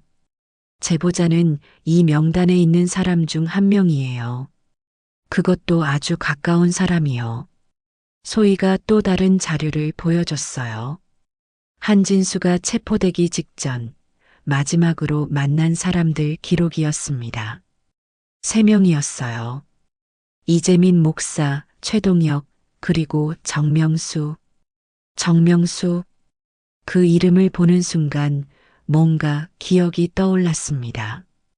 정명수. 남편의 오랜 친구였어요. 같은 고향 출신이었고 함께 서울로 올라왔던 사람이었지요. 남편은 정명수를 친동생처럼 아꼈습니다. 늘 함께 다녔고 중요한 일은 꼭 상의했어요. 저도 정명수를 잘 알았습니다. 우리 집에 자주 왔었고 밥도 같이 먹었지요. 소희가 정명수에 대해 조사한 내용을 보여줬어요. 놀라운 사실들이 있었습니다. 정명수는 한진수가 죽은 직후 체포되지 않았어요. 다른 동료들은 모두 쫓기거나 잡혔는데 정명수만 멀쩡했습니다. 이상한 일이었지요. 그리고 1976년 정명수는 갑자기 고향으로 내려갔어요. 거기서 사업을 시작했습니다. 작은 공장이었어요. 돈이 어디서 났는지 불분명했지요. 사업은 빠르게 성장했습니다. 70년대 후반, 80년대를 거치며 공장 규모가 계속 커졌어요. 90년대에는 중견기업이 됐습니다. 2000년대에는 지역 유지가 됐지요. 현재 정명수는 경상도의 한 중소도시에서 살고 있었어요. 기업인으로 존경받고 있었고 지역 발전에 기여한 공로로 표창도 받았다고 했습니다. 소희가 조심스럽게 말했습니다. 할머니, 이상하지 않아요? 다른 사람들은 다 쫓기고 감옥 가고 힘들게 살았는데 이 사람만 잘 살았어요. 맞습니다. 이상했어요. 너무 이상했지요. 소희가 더 충격적인 자료를 꺼냈습니다. 1975년 12월 한진수가 체포되기 이틀 전의 기록이었어요. 한진수는 그날 안전가옥에 있었습니다. 위치는 비밀이었어요. 아주 소수의 사람만 알고 있었지요. 그런데 경찰이 정확히 그 위치를 알고 급습했습니다. 누군가 알려준 거예요. 내부에서요. 소희가 분석한 바에 따르면 그날 안전가옥 위치를 알고 있던 사람은 5명이었어요. 한진수 본인, 이재민 목사, 최동혁, 박철수, 그리고 정명수. 이재민 목사는 그날 부산에 있었어요. 알리바이가 확실했지요. 최동혁은 병원에 입원해 있었습니다. 박철수는 다른 지역에서 활동 중이었어요. 정명수만 행적이 불분명했습니다. 소희가 더 깊이 조사했어요. 정명수의 과거 행적을 추적했습니다. 그리고 더 많은 의심스러운 점들을 발견했지요. 하나하나 맞춰보니 그림이 보였습니다. 정명수가 배신자였어요. 오랜 시간 동안 정보를 넘겨왔고 결국 한진수의 위치까지 알려준 겁니다. 저는 믿을 수 없었어요. 정명수가요? 남편이 그렇게 아끼던 정명수가 배신자였다고요? 그럴 리 없어. 뭔가 오해일 거야. 하지만 증거는 분명했습니다. 소희가 보여준 자료들은 거짓말을 하지 않았어요. 할머니, 제 생각엔 이 사람이 보상을 받은 것 같아요. 밀고의 대가로요. 그래서 사업 자금을 마련할 수 있었던 거고 체포되지 않을 수 있었던 거예요. 소희의 말이 맞는 것 같았습니다. 그렇지 않고서야 설명이 안 됐어요. 저는 분노가 치밀어 올랐습니다. 참을 수 없는 분노였어요. 남편을 죽인 게 정부만이 아니었습니다. 가장 가까운 친구가, 믿었던 동료가 칼을 꽂은 거예요. 그 사람은 지금 잘 살고 있습니다. 부자가 됐고 존경받고 있어요. 반면 남편은 죽었고 저는 50년을 고통 속에 살았지요. 나는 평생 가난과 수치를 짊어졌는데 그 사람은 부와 존경을 누리며 살아왔어. 제 목소리가 떨렸습니다. 분노로 억울함으로 떨렸어요. 소희가 제 손을 잡았습니다. 이 사실을 밝혀야 해요. 기자회견 때 이것도 함께 공개해야 해요. 저는 망설였습니다. 증거가 충분할까요? 확실한가요? 소희가 말했습니다. 확실해요. 이건 우연이 아니에요. 그리고 최동혁 시장님께 이 자료를 보여드려야 해요. 다음 날 우리는 인천으로 갔습니다. 최동혁 시장을 만나러요. 시장실에서 만났어요. 소희가 조사한 자료들을 다 보여드렸습니다. 최동혁 시장은 자료들을 하나하나 읽었어요. 얼굴이 점점 굳어졌습니다. 마지막 자료를 다 읽고 나서 한참을 말이 없었어요. 정명수, 최동혁 시장이 그 이름을 중얼거렸습니다. 믿을 수 없다는 표정이었어요. 저도 그 사람을 알고 있습니다. 형님의 절친이었죠. 형님이 그렇게 믿었던 사람인데 최동혁 시장도 충격을 받은 모양이었습니다. 한참을 생각하더니 말했어요. 더 조사해 봐야겠습니다. 확실한 증거가 필요해요. 최동혁 시장은 자신의 참모들을 동원했습니다. 변호사, 조사관, 기자들, 여러 사람들이 정명수를 조사하기 시작했어요. 일주일 동안 집중적으로 조사했습니다. 그리고 더 많은 증거를 찾아냈지요. 1975년 12월 정명수의 은행 계좌에 큰 돈이 입금됐어요. 출처 불명의 돈이었습니다. 지금 가치로 수억 원에 해당하는 금액이었지요. 정명수는 한진수가 죽은 후 단 한 번도 추모 모임에 참석하지 않았어요. 동료들과 연락도 끊었습니다. 의도적으로 과거를 지운 것처럼 보였어요. 그리고 결정적인 증거를 찾았습니다. 정명수와 당시 경찰 간부의 연결고리였어요. 그 경찰 간부가 은퇴 후 정명수의 회사 고문이 됐다는 기록이 있었습니다. 최동혁 시장이 말했습니다. 이건 명백합니다. 정명수가 배신자였어요. 최동혁 시장은 분노했습니다. 주먹으로 책상을 내리쳤어요. 형님을 죽인 게 이 사람이었습니다. 직접 손을 쓴 건 정부지만 그 칼을 쥐어준 건 이 사람이었어요. 최동혁 시장은 기자회견에서 이 사실도 함께 밝히기로 했습니다. 정명수의 배신을 세상에 알리기로 했어요. 저는 두려웠습니다. 정말 그래도 될까요? 하지만 동시에 생각했어요. 그 사람은 제 인생을, 제 아들의 인생을, 수많은 사람들의 인생을 무너뜨렸습니다. 정의는 실현돼야 해요. 진실은 밝혀져야 하지요. 기자회견 이틀 전 최동혁 시장이 정명수에게 연락했습니다. 만나자고 했어요. 정명수는 처음엔 거절했지만 시장이 강하게 요구하자 응했습니다. 만남은 중립지역의 호텔에서 이뤄졌어요. 저와 소희도 함께 갔습니다. 정명수가 들어왔습니다. 70대 중반쯤 돼 보이는 남자였어요. 좋은 양복을 입고 있었고 시계도 비싸 보였습니다.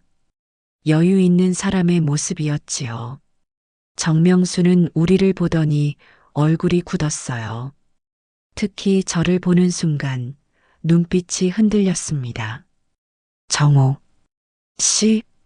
저는 대답하지 않았어요. 그저 그 사람을 노려봤습니다. 50년 동안 쌓인 분노를 담아서요. 최동혁 시장이 서류 뭉치를 꺼냈습니다. 그리고 정명수 앞에 놓았어요. 이게 뭔지 아십니까? 정명수가 서류를 들여다봤습니다. 얼굴이 창백해졌어요. 증거입니다. 당신이 한진수 형님을 배신했다는 증거예요. 정명수가 고개를 저었습니다. 아니요, 오해입니다. 오해가 아닙니다. 모든 게 여기 있어요. 당신이 경찰에 정보를 넘긴 기록, 받은 돈의 내역, 모든 게 다 있습니다. 정명수의 손이 떨렸어요. 최동혁 시장이 계속 말했습니다. 형님이 당신을 얼마나 믿었는지 아십니까? 동생처럼 아꼈어요. 그런데 당신은 형님을 팔아넘겼습니다. 정명수가 변명하려 했습니다. 그때는 어쩔 수 없었습니다. 저도 살아야 했고, 살기 위해서요? 다른 사람들은 감옥에 가면서도 동료를 팔지 않았어요. 당신만 배신했습니다. 제가 입을 열었습니다. 50년 만에 하는 말이었어요. 내 남편을 죽인 게 당신이었어요. 정명수가 저를 봤습니다. 눈에 죄책감이 보였어요. 정옥 씨, 저는 당신 때문에 내 남편이 죽었어요. 당신 때문에 난 50년을 지옥에서 살았어요. 당신 때문에 내 아들이 빼앗겼어요. 제 목소리가 커졌습니다. 참았던 감정이 터져 나왔어요. 당신은 그 돈으로 잘 살았죠? 사업하고 부자 됐죠? 그 모든 게 내 남편의 피로 산 거예요. 정명수가 고개를 숙였습니다. 아무 말도 하지 못했어요. 최동혁 시장이 최후 통첩을 했습니다. 이틀 후 기자회견이 있습니다. 거기서 이 모든 걸 밝힐 거예요. 당신의 배신을, 당신이 받은 돈을, 모든 걸 세상에 알릴 겁니다. 정명수가 고개를 들었습니다. 눈이 충혈돼 있었어요. 제발, 그러지 마십시오. 형님의 가족은 생각 안 하셨습니까? 정명수는 아무 대답도 하지 못했습니다. 우리는 그 자리를 떠났어요. 정명수는 그 자리에 그대로 앉아 있었습니다. 무너진 사람처럼 보였지요. 돌아오는 차 안에서 최동혁 시장이 말했습니다. 누님, 이제 모든 진실이 밝혀집니다. 형님을 죽인 게 누구인지, 누가 배신했는지, 모든 게 세상에 알려질 거예요. 저는 고개를 끄덕였어요. 네, 이제 끝입니다. 50년의 침묵이 끝나고 진실이 말할 시간이에요. 가해자는 단순히 권력만이 아니었습니다. 제일 가까운 곳에 있었어요. 그 배신이 가장 아팠습니다. 하지만 이제 그 아픔도 끝날 거예요. 정의가 실현될 겁니다. 늦었지만 50년이 걸렸지만 결국 진실은 밝혀질 거예요. 그날 밤 저는 남편 사진을 오랫동안 바라봤습니다.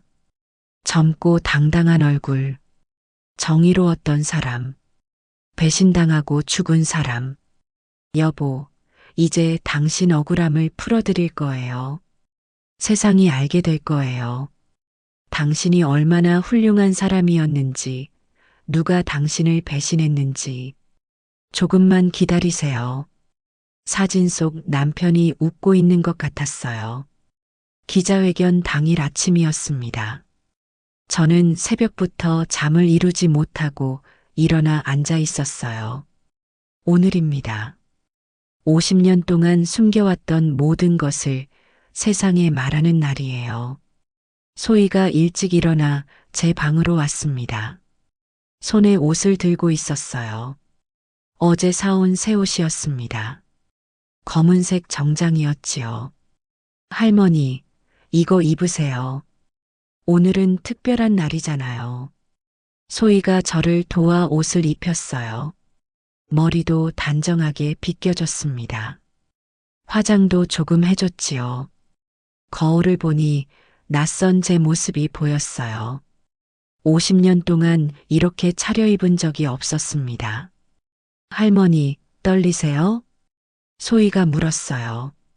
저는 고개를 끄덕였습니다. 네, 떨린다고 솔직히 말했어요. 무섭기도 하다고요. 괜찮아요. 제가 옆에 있을게요. 할머니는 그냥 진실만 말씀하시면 돼요. 우리는 아침을 먹었습니다. 밥이 목으로 잘 넘어가지 않았어요. 긴장 때문이었지요. 하지만 억지로 먹었습니다. 힘을 내야 했으니까요. 9시쯤 최동혁 시장의 차가 왔어요. 우리는 차에 올랐습니다. 인천시청으로 가는 길. 차창 밖으로 거리가 지나갔어요. 평범한 아침이었습니다. 사람들은 출근하고 가게들은 문을 열고 일상이 흘러가고 있었지요. 하지만 제게는 평범한 날이 아니었어요. 인생의 전환점이었습니다. 시청에 도착했어요. 기자회견장은 시청 대강당이었습니다. 이미 많은 기자들이 와 있었어요. 카메라가 여러 대 설치돼 있었고 사람들이 바쁘게 움직이고 있었지요. 최동혁 시장이 우리를 작은 방으로 안내했습니다. 대기실이었어요. 거기서 마지막 점검을 했지요. 누님, 준비되셨습니까? 최동혁 시장이 물었습니다. 저는 잠시 망설이다가 고개를 끄덕였어요. 그동안 말하지 못했던 모든 것을 오늘 말씀하시면 됩니다. 천천히 편하게 하세요. 얼마 후 시작 시간이 됐습니다. 우리는 기자회견장으로 들어갔어요. 수십 개의 카메라 플래시가 터졌습니다. 눈이 부셨어요. 기자들이 우르르 몰려왔지요. 단상에 올라갔습니다. 최동혁 시장, 저, 소혜, 그리고 김영호 씨와 이재민 목사님도 함께였어요. 남편의 옛 동료들이 함께 해준 거예요. 최동혁 시장이 먼저 발언을 시작했습니다. 안녕하십니까? 인천광역시장 최동혁입니다. 오늘 이 자리는 매우 특별한 자리예요. 50년 동안 숨겨졌던 진실을 밝히는 자리입니다. 시장이 차분하게 이야기를 시작했어요. 1970년대 노동운동에 대해 한진수라는 사람에 대해 설명했지요. 한진수 선배님은 당시 노동운동의 핵심 인물이었습니다. 전국 노동자협의회를 창립하신 분이고 수많은 노동자들의 권리를 위해 싸우신 분이에요. 하지만 1975년 의문사하셨습니다. 시장이 준비한 자료들을 보여줬어요. 당시 신문기사, 경찰 기록, 사진들. 스크린에 하나씩 띄워졌지요. 그리고 오늘 한진수 선배님의 부인이신 한정욱 여사님께서 이 자리에 나오셨습니다. 50년 동안 침묵하셨던 분이 오늘 진실을 말씀하실 거예요. 시장이 저를 바라봤습니다. 제 차례였어요. 일어섰습니다. 다리가 떨렸어요. 마이크 앞에 섰지요. 수많은 카메라가 저를 향하고 있었습니다. 수십 명의 기자들이 저를 바라봤어요. 숨이 막히는 것 같았습니다. 하지만 소희가 옆에서 제 손을 잡아줬어요. 따뜻한 손이었습니다. 용기가 났지요. 저는 천천히 입을 열었습니다. 저는 한정욱입니다. 올해 72이에요. 한진수의 아내였습니다. 목소리가 떨렸어요. 하지만 계속했습니다. 제 남편은 1975년에 돌아가셨어요. 공식적으로는 익사로 발표됐지만 저는 압니다. 그게 거짓말이라는 걸요. 기자들이 숨죽이고 들었습니다. 남편의 시체를 봤을 때 온몸에 멍이 가득했어요. 고문당한 흔적이 역력했지요. 하지만 아무도 조사하지 않았습니다. 그냥 익사로 처리하고 끝냈어요. 제 목소리가 점점 커졌습니다. 남편이 돌아가신 후 저는 빨갱이 과부가 됐어요. 아무도 저를 고용하지 않았습니다. 아들은 학교에서 괴롭힘을 당했어요. 우리는 살아남기 위해 모든 것을 숨겨야 했지요. 눈물이 났습니다. 하지만 참지 않았어요. 흐르는 대로 뒀지요. 저는 50년 동안 거짓말을 했어요. 남편이 그냥 평범한 노동자였다고, 병으로 죽었다고 말했습니다. 하지만 진실은 달랐어요. 제 남편은 영웅이었습니다. 노동자들의 권리를 위해 싸운 사람이었어요. 기자회견장이 조용했습니다. 저는 평생 자랑스러웠지만 말할 수 없었어요. 남편이 자랑스러웠지만 숨겨야 했습니다. 그게 얼마나 고통스러운지 아무도 모를 거예요. 잠시 숨을 고르고 계속했습니다. 그리고 더 큰 고통이 있었어요. 제 아들이 빼앗겼습니다. 제가 집을 비운 사이에 사라졌어요. 저는 50년 동안 그게 제 잘못이라고 생각했습니다. 하지만 최근에 알았어요. 그게 조직적인 범죄였다는 걸요. 기자들 사이에서 웅성거림이 일었습니다. 제 아들은 다른 이름으로 다른 가정에서 자랐어요. 저는 아들을 찾지 못했습니다. 50년 동안요. 하지만 이제 알았어요. 제 아들이 어디 있는지요. 소희가 다음 자료를 스크린에 띄웠습니다. 강제 분리 관련 문서들이었어요. 이게 증거입니다. 정부가 요시찰 인물의 자녀들을 강제로 빼앗아가는 정책이 있었어요. 제 아들도 그 피해자였습니다. 저는 계속 말했습니다. 남편의 활동에 대해, 동료들에 대해, 그때의 고통에 대해요. 50년 동안 하지 못했던 모든 이야기를 쏟아냈지요. 그리고 마지막으로 가장 충격적인 사실을 밝혔습니다. 그리고 배신자가 있었어요. 기자회견장이 더 조용해졌습니다. 제 남편을 경찰에 넘긴 사람이 있었어요. 가장 가까운 동료였습니다. 그 사람은 지금 잘 살고 있어요. 부자가 됐고 존경받고 있지요. 하지만 그 모든 게 제 남편의 피 위에 세워진 거예요. 최동혁 시장이 증거 자료들을 공개했습니다. 정명수의 이름이 스크린에 떴어요. 사진도 함께 공개됐지요. 기자들이 카메라 셔터를 미친 듯이 눌렀습니다. 플래시가 쉴 새 없이 터졌어요. 최동혁 시장이 설명했습니다. 정명수가 어떻게 배신했는지, 어떤 대가를 받았는지 모든 증거를 공개했지요. 이것이 진실입니다. 50년 동안 숨겨졌던 진실이에요. 한진수 선배님은 동료의 배신으로 죽으셨고 그 가족은 50년 동안 고통받았습니다. 이제 이 진실이 세상에 알려져야 해요. 기자들이 질문을 쏟아냈습니다. 하지만 저는 더 이상 대답할 힘이 없었어요. 모든 걸 다 쏟아낸 것 같았습니다. 기자회견이 끝나고 대기실로 돌아왔어요. 주저앉았습니다. 온몸에 힘이 빠졌어요.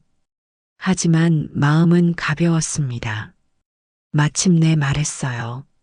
마침내 진실을 밝혔지요. 소희가 저를 안아줬습니다. 할머니, 정말 잘하셨어요. 정말 자랑스러워요. 이재민 목사님과 김영호 씨도 다가와 제 손을 잡았어요. 눈물을 흘리며 말했습니다.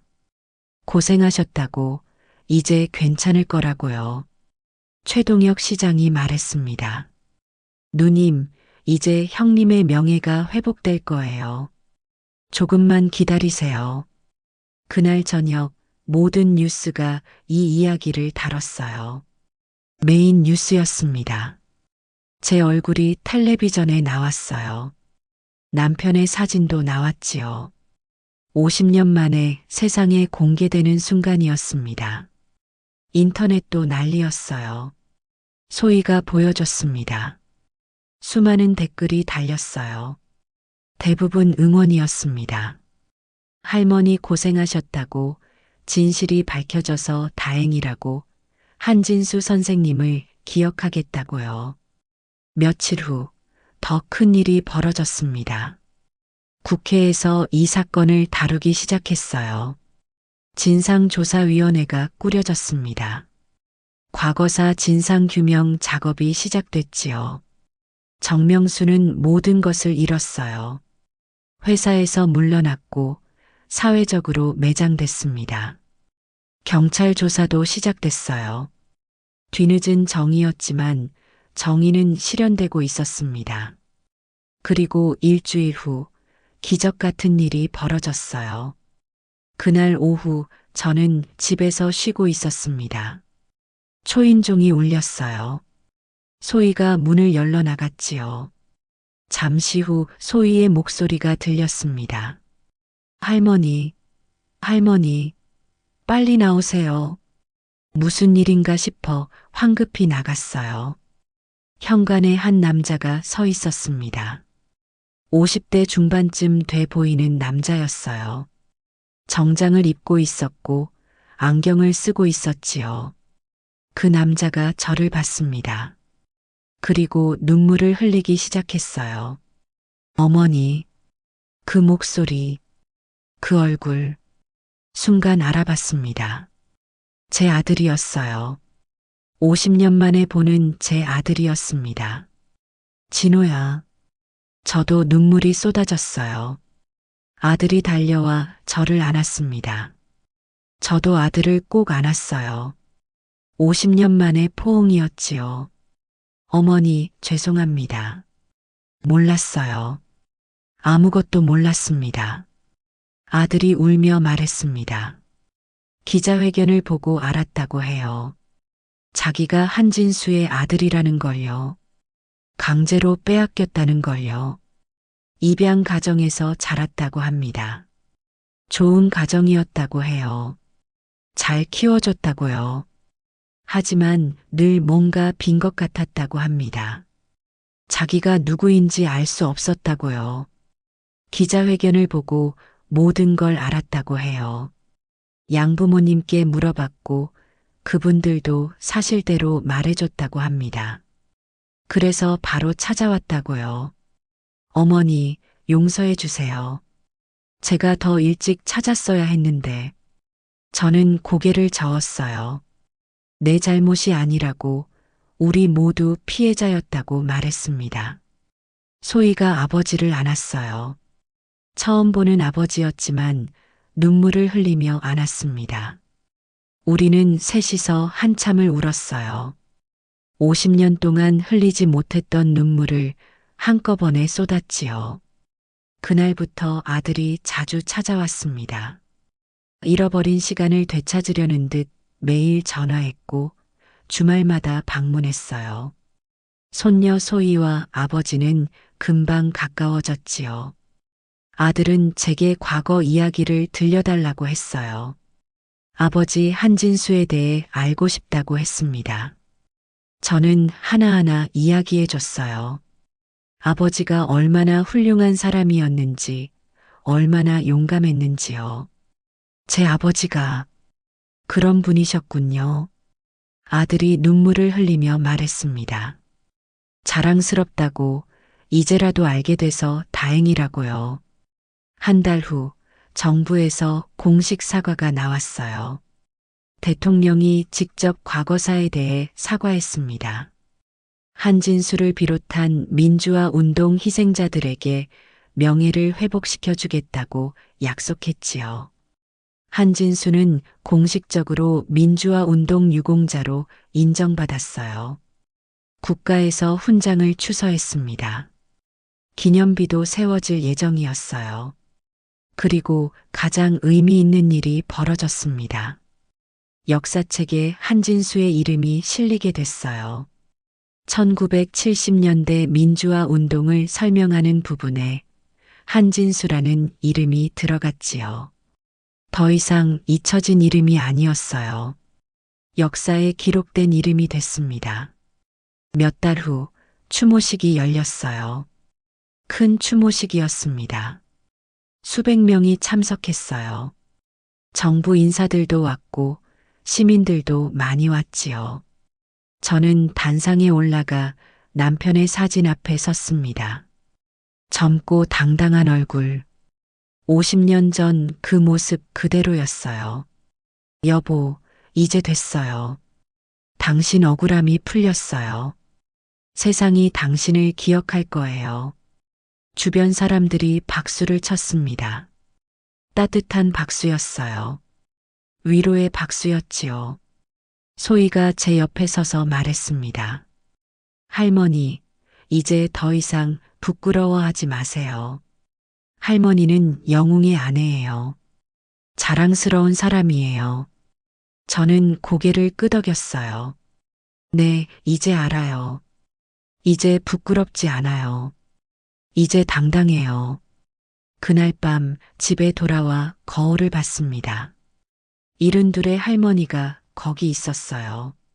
주름진 얼굴, 흰 머리. 하지만 눈빛만은 달랐습니다. 예전처럼 움츠러들지 않았어요. 당당했지요. 50년 동안 작아져 있었습니다. 숨어 지냈어요. 하지만 이제 아닙니다. 이제 저는 당당해요. 세상 앞에서도 부끄럽지 않습니다. 수치심에서 해방됐어요. 죄책감에서 해방됐습니다. 50년의 짐을 내려놓았지요. 그리고 무엇보다 진실이 승리했어요. 늦었지만 정의가 실현됐습니다. 잊혀졌던 영웅이 돌아왔지요. 남편 한진수는 더 이상 역사에서 지워진 이름이 아닙니다. 기억되는 이름이에요. 존경받는 이름이지요. 저 한정옥도 더 이상 보잘것없는 과부가 아닙니다. 영웅의 아내예요. 진실을 지킨 사람입니다. 50년을 버틴 사람이지요. 소희는 제 자랑입니다. 이 아이가 진실을 찾아냈어요. 포기하지 않고 끝까지 파헤쳤지요. 할아버지의 명예를 되찾았습니다. 아들도 돌아왔어요. 50년 만에 다시 만났습니다. 이제 가족이에요. 완전한 가족이지요. 우리는 해방됐습니다. 과거에서, 거짓에서, 침묵에서 해방됐어요. 이제 자유롭습니다. 이제 당당해요. 그리고 우리는 승리했습니다. 진실이 승리했어요. 정의가 승리했지요. 50년이 걸렸지만 결국 진실이 이겼습니다. 이게 우리의 이야기예요. 한 할머니의 이야기이고, 한 가족의 이야기이고, 한 시대의 이야기입니다. 그리고 이 이야기는 끝이 아니에요. 시작입니다. 새로운 시작이지요. 당당한 삶의 시작이에요. 72의 나이에 저는 다시 태어났습니다. 이제 남은 인생을 당당하게 살 거예요. 고개 들고 떳떳하게 살 겁니다. 그게 남편이 바랐던 것이고 제가 마땅히 누려야 할 거예요. 해방, 전승, 그리고 새로운 시작. 이것이 우리의 이야기입니다.